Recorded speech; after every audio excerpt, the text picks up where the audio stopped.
This is TPG Performance Hiring, helping you hire candidates that beat the market. How can you tell if your candidate is lying?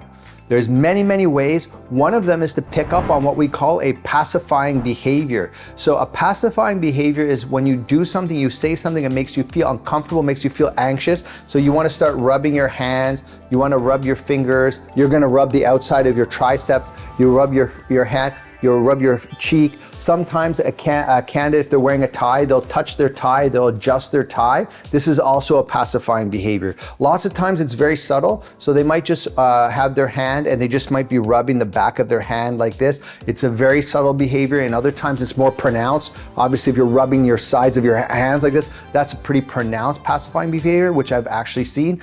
And then we want to make sure that we see the response or the trigger of that behavior 3 times. So we take the baseline. So how are they behaving normally? If they're just pacifying themselves before you even ask them a question, then that's just their baseline behavior and it's not really a tell. But what we want to see is when I ask you a particular question, it triggers the behavior. And then you start pacifying in reaction to the question I asked. Then I'm going to change topic. I'll come back 10 minutes later, ask the same question again, and see if I trigger the pacifying behavior. And if I can do that 3 times in a row, I'm going to be pretty suspicious that you're lying about something or the candidate is not telling the truth. And I'm going to start to look at why and what happened in that particular instance and go back and get more information.